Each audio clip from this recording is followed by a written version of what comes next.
Welcome everyone, Yeah. I'm Josemary from Molecular Cloud, and today we're interviewing iGEM, Sir Puni. Puni, yes? Pune. Yeah. Puni. So if you could please tell us more about your team and your project.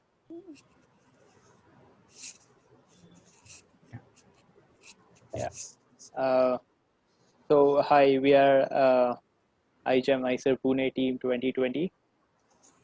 I'm the measurement committee head. My name is Avdoot. Would you guys want to introduce yourself? Then I can go on with the Yeah, project details.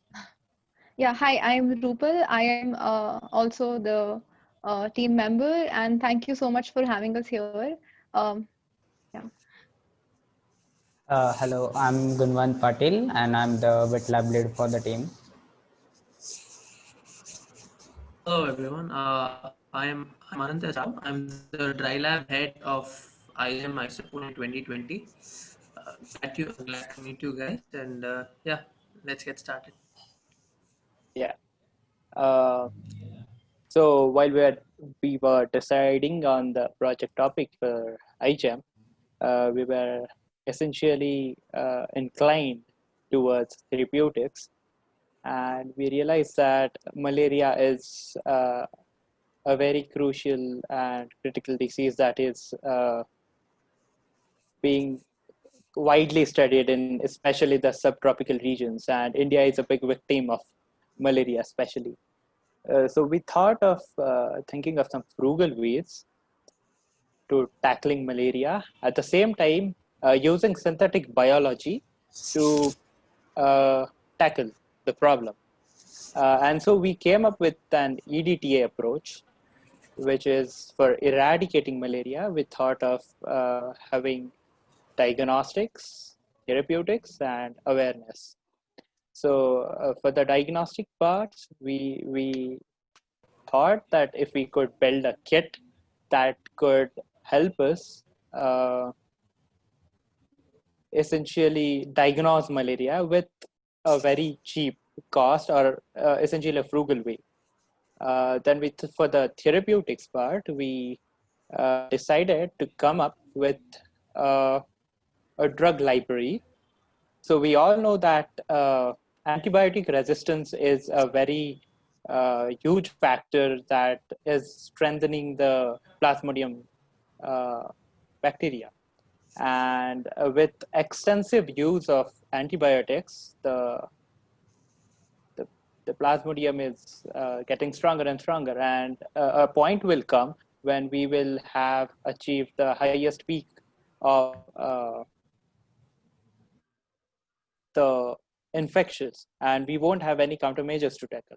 So what we essentially planning to do is we build a library of drugs that we could use. If one fails, we could always pick up another and then try solving the problem. And in the awareness part, we have been extensively involved in surveys, in having interviews, having radio shows and articles, and we're trying to educate people as to how we could prevent malaria. So it's just a brief overview of our project. We can get into details as per whatever you. Yeah, would you guys want to add something to it? We will go into the details as shown, like after each section, like human practices, dry lab and lab, everything. So what are some examples of each initiative that you've done? So for example, to build the peptide library, how has your team gone about that design to really pinpoint the peptides that would belong to this library? So that's Anant, really would you very like interesting. I think that's more. Yeah. Yes. Yeah, Anand, you can take this. So the first, so when we decided, so we had this whole almost a month of brainstorming to come up with an idea, with the project idea. Then we kind of stumbled upon malaria, because one of our professors in our university worked on malaria. That's how we stumbled upon malaria, and we found out about this whole resistance problem. Then we thought, right, how do resistance is against drugs, small molecules, and this is very quick. And what we could use are peptides, which are known for strong binding, and resistance developing against peptides is a very hard problem. The duration is a very long time. So how we went about this was we used a bioinformatics approach, structural biology approach. Now we systematically studied, like we did a literature survey. We have a team of about 5 to 7 people. They couldn't join all of them. Alina, Abdul, Akshay, Kiran, and myself. Yeah, the And dry we lab have a team. PhD mentor who guided us through this whole project. Yeah, this is the dry lab team of the entire IGEM ISA Pune team. Now we started with a literature survey of what are the important peptides or protein-protein interactions between a plasmodium infected erythrocyte or a red blood cell and the human endothelial receptors, or the cells, the receptors inside humans. What are the necessary interactions between two proteins, which is very important for the pathology of the disease. And then we performed a search on PDB, and we ended up with a thorough search of all literature, and we ended up with 444 interactions. Then we did some courtesy Rupal and other integrated human practices, where we realized from Dr. Velavan, a scientist working on malaria, he told us that you guys need to really target Plasmodium falciparum. Vivax and Plasmodium malaria are also important, but falciparum is a big problem in the world right now. So then we focused more on Plasmodium falciparum and human proteins. And then after going through all the literature, we finalized on 6 interactions. This 6 crystal structures involving 2 proteins, which were deposited over a period of many years. And then we started looking at protein databases and protein structures, and we based on knowledge-based methods, looking at the thermodynamic stability of proteins. We went about modeling them, completing structures, and then we developed inhibitory models. We performed a technique called computational saturated mutagenesis, where it's a popular technique that's used to see if you mutate one amino acid, how does the stability change overall, right? So with that, we did that computationally, and then we assessed every step, every peptide, right? By this stage, we were working with about the 5 of us in dry lab were working with about 4,000 peptides as inhibitors, right? And then we started scoring or assigning an interaction energy to each of these peptides. And then for the sake of completeness, we had to kind of shorten this 4,000 bandwidth of peptides to about 10 of them, 10 to 15 of them. And then from a thorough literature search, we have come to about 10 to 20 peptides that could target about till now we've targeted 6 essential interactions right from the beginning of the infection until advanced cerebral malaria. So 6 essential interactions, we have targeted all of them, and for each interaction we have about 3 to 4 peptide drugs ready. Now, one more important point is we are using cyclotides, a plant protein, as our method of ingestion or a drug delivery system. These are known to. Hello, am I audible? Yeah. Yes. Do you yes. want me to take on from here? Yeah. No, I'll be done in a couple of minutes. So we started. your voice is breaking We're a bit. using cyclotides as our. Now it's breaking up a little bit. Right. Hello? Ananta. Your voice is Hello, breaking. am I audible?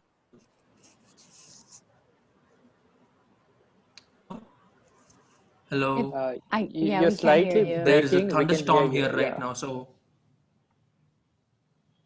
Okay. there's a thunderstorm here, so I don't know why the internet's bad. Yeah, we So can so hear we you now, narrowed down though. to Yeah. this 10 to 15. Mhm. Right. So we narrowed down to these 10 to 15 peptides for a total of 6 interactions. and then we proteins called cyclotides, which are essentially circular loops with their N and C terminus joined. And essentially, you can't break a peptide like this. Now, peptides are hard to be ingested because they are broken down.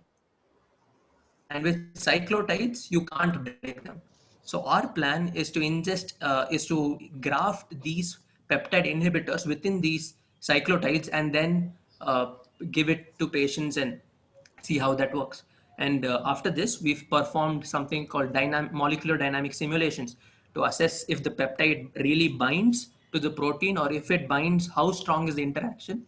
And we've gone by classifying and assessing their stabilities. Till now, we've obtained very promising results, and we've about 20 of them, 20 peptides for each interaction. We've documented all of them right now. Yeah. Yeah. Just adding on a bit to what he said about cyclotides. So these are very interesting scaffold proteins that we came across, hopefully. And we realized that they have a very extensive thermostability, and uh, research literature review told us that they have been previously used for as the drug delivering system. So what we thought was, if we could design a drug delivery system where you could just simply graft in any peptide that could be used for blocking any sort of interaction.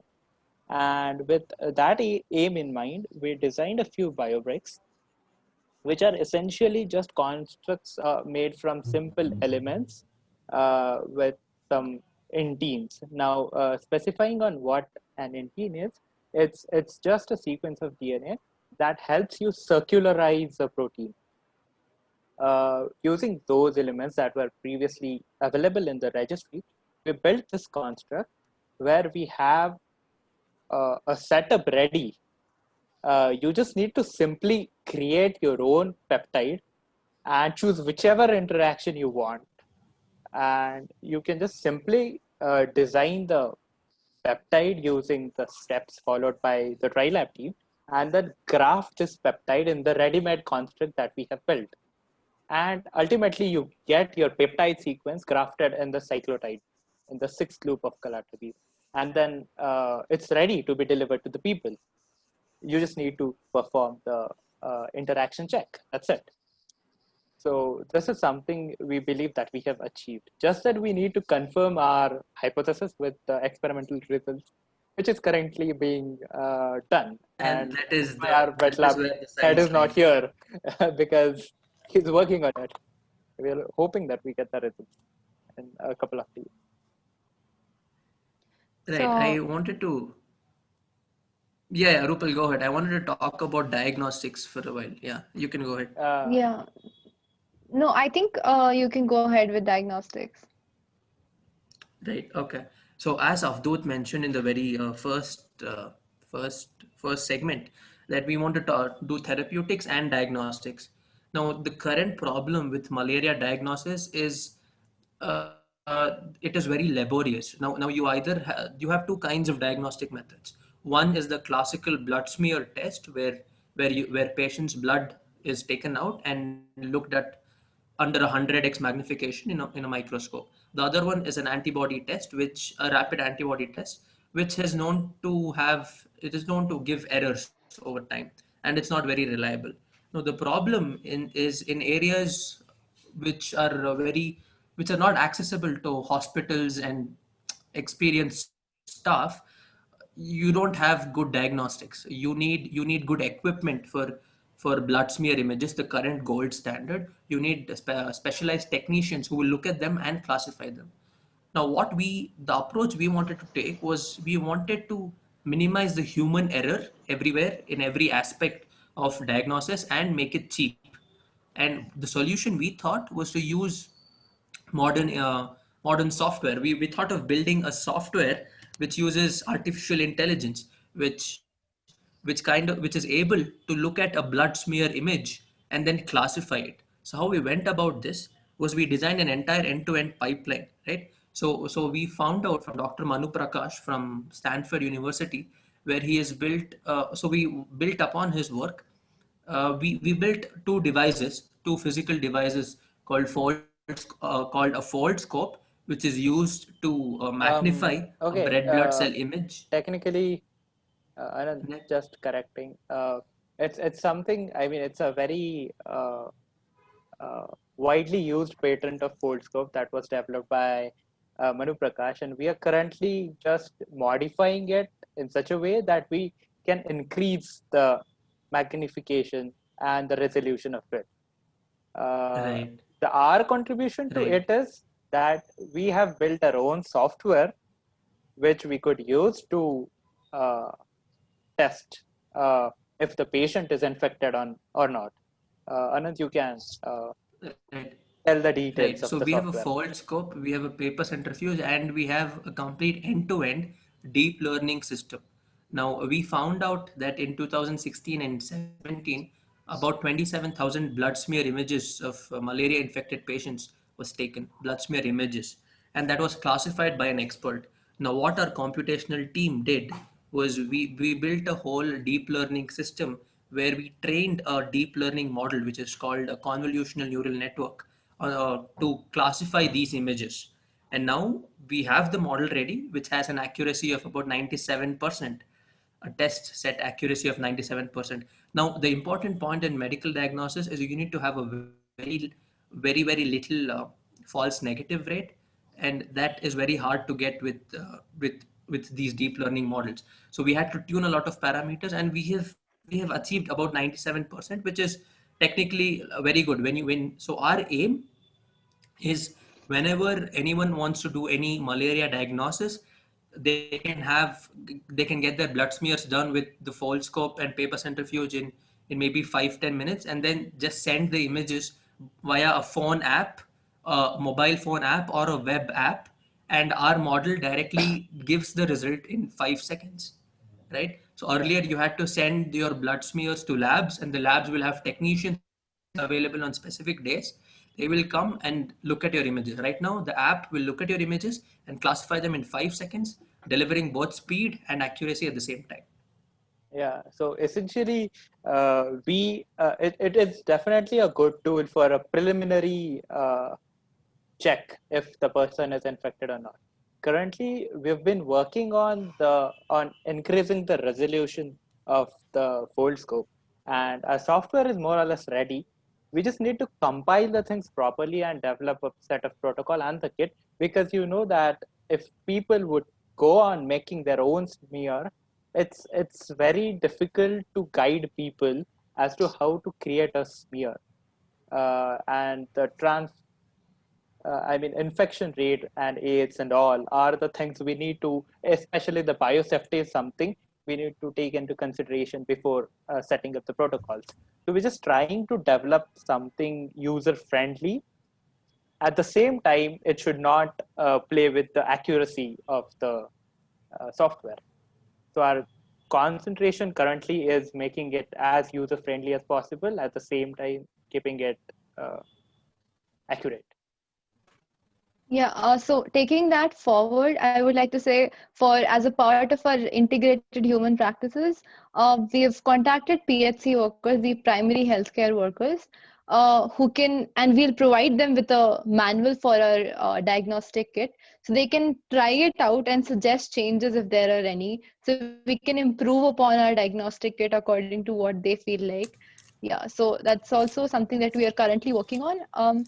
Yeah, and like so malaria is a huge problem here because people are not very aware about it. They treat it like a normal cold and cough, even though the death rates are pretty high. So we actually plan to do lots and lots of human practices.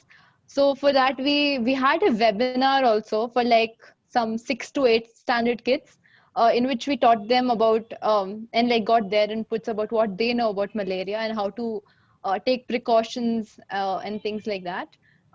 We also had a radio show, which was also like a good success, I would say.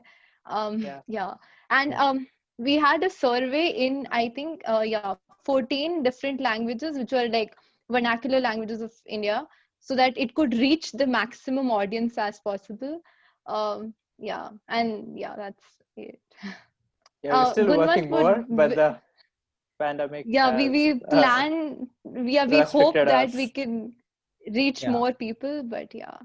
Gunnar, would you like to maybe Yeah, go yeah. into the details of the various So experimental section, maybe? as Yeah. as per now, we have not like done any wet lab because of the COVID situation, but we have our experimental pipeline ready, and we have decided and think about the troubleshooting parts and possible errors in the experiment. So we plan to use vector P28A and insert the cyclotide construct with inhibitory sequences in it, and we will be using E. coli strain for the expression of them.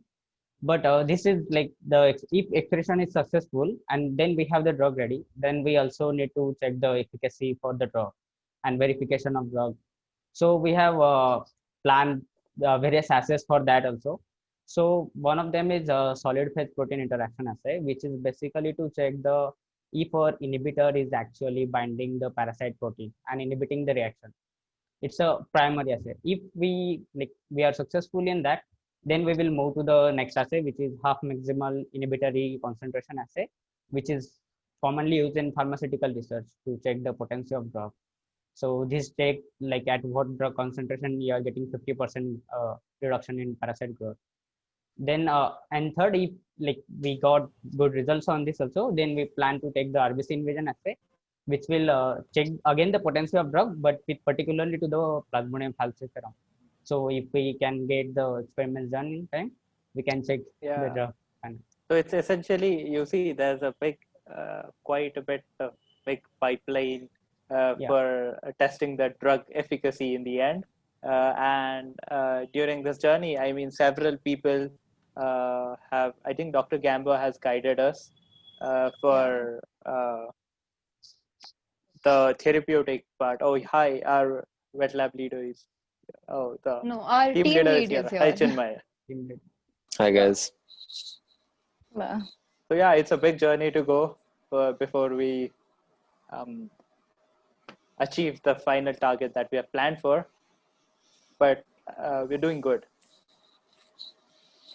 I think it's a very great initiative, especially, when there's not much awareness about how severe the disease is, and there's so many efforts. You're combining all the efforts that have been done to help cure the disease. One of my questions is, for the peptide library, how are you identifying the best library per stage per patient? Hello? Yes, I can Yeah. hear you. Right. So when you say per patient, it's still a preliminary study right now. So what we have is we're testing a peptide inhibitor by assessing the binding ability, how strongly it binds, right? So this is done using computational tools right now. Since we haven't been able to sit in a lab and do it, as Gunwant said, what we have done is we have used computational software which are based on thousands and hundreds of experiments, right? We have data from we have a lot of empirical data based on which there is a computational force field built, and we use that force field to see if how strong is our peptide binding. And what we actually did was we found actually we basically have an interaction for human and falciparum protein, the wild type, from the protein data bank database. What we did was based on the proximity of human proteins, based on which residue, based on literature searches as well. So you know which is the hydrophobic residue, which is the hydrophilic residue, and what are the motifs responsible for strong binding. We identified those and we performed saturation mutagenesis. We mutated each residue and saw on what mutation did we get better scores, or was the interaction more stabilized. It was actually a lengthy process where we worked with many peptides, and we had a huge database, right? So I told you, like, we were working with 4,000 5,000 peptides at one stage, and to cut short it and to perform molecular dynamics, that is to study how the interaction works. Now this simulation process itself, we'd like to thank our institute because we got access to the supercomputer from ISUR Pune, where we were able to run these simulations over a period of 1-2 days to analyze how it's binding with the actual falciparum protein, right? So we use empirical data from hundreds and thousands of experiments to classify them based on the binding scores. Yeah. So just to Okay. put it in simple words, in the end of having achieved these peptide library, and once we do these trials, eventually uh, testing the efficacy and the toxicity of the drugs, we will have classified these peptides in different sequential rankings. And what these peptides would be doing is essentially trying to target different interactions. So essentially, with RBC and a plasmodium, different types of interaction occur, different proteins are involved. If one peptide of ours fail in inhibiting one particular interaction, we will always have a second peptide ready to counter that. So that's basically the plan in the end of, the core plan of the building the library. Right. Since we have about 10 to 20 ready peptides for each interaction, if one fails or if resistance is failed for one peptide, you already have another peptide ready. Now, peptides are known for specific binding, and if you develop resistance against one specific peptide, you already have another ready to inhibit this. Now, when we Exactly. talk about peptides, this is about 6 to 20 amino acids. So it has very good specificity, in those Yeah. aspects. Okay. Well, thank you for meeting with me, Ija, my Sarpuni. That's all the time we have for today. But again, thank you so much for meeting with me. Your project is incredibly innovative, and it will definitely have a major impact on a lot of people who are affected by this disease, and especially with the growing antibiotic resistance. Your combination of the peptide library will provide multiple solutions at multiple phases of the disease and help a lot of people. Thank you so much for meeting with me. Thank you so much for having Thank us you here. for Good. inviting Yeah, us. for No inviting. problem. Good luck in the iGEM Jamboree. Thank you. Thank No you. problem. Lord. Take care. Bye-bye. Bye. Bye. Bye-bye.